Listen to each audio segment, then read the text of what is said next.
Engagement 12 mois, box mise à disposition, frais d'ouverture de service 49 €.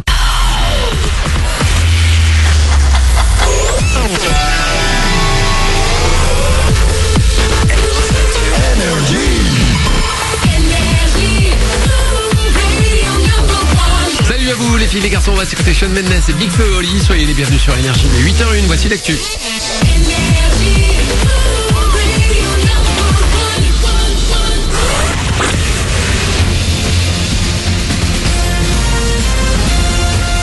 Toute l'actu sur Monaco-Menton avec Frédéric Plat.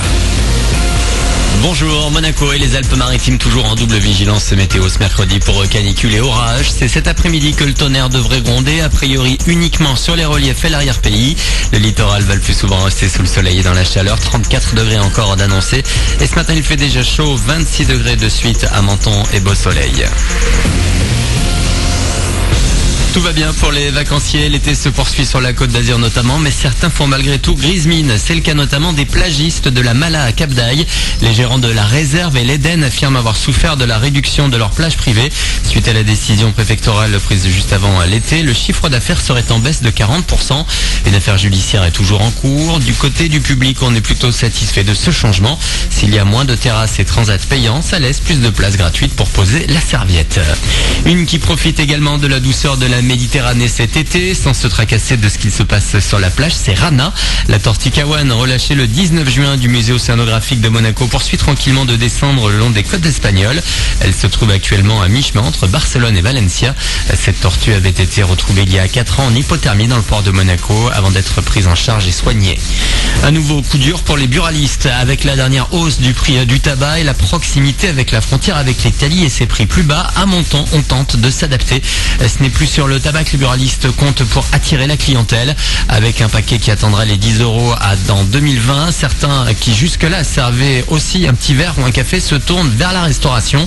D'autres profitent de l'été et de la proximité des plages pour vendre des bouées et autres masques de plongée en plus de différents souvenirs. Fini les vacances, c'est l'heure de la rentrée pour Emmanuel Macron. Après avoir passé près de 3 semaines sur la Côte d'Azur, le président de la République est revenu hier à Paris. Programme chargé pour le chef de l'État et son gouvernement avec un conseil des ministres prévu aujourd'hui. Pas mal de grands dossiers sont sur la table pour les prochaines semaines. Il y a notamment les réformes de l'hôpital, de la retraite, mais aussi le plan pauvreté. La limitation à 80 km/h, qu'on soit d'accord ou pas, il faut bien s'y habituer.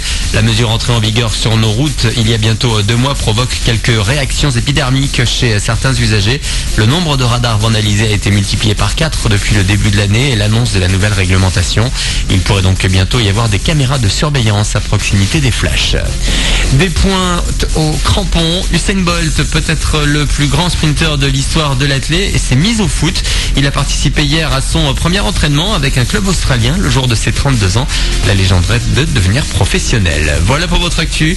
Il est 8h04 sur Énergie Monaco-Menton. On est mercredi le 22 août. C'est le 6-9 de l'été avec Cash. Très bon début de journée à vous. Bon réveil.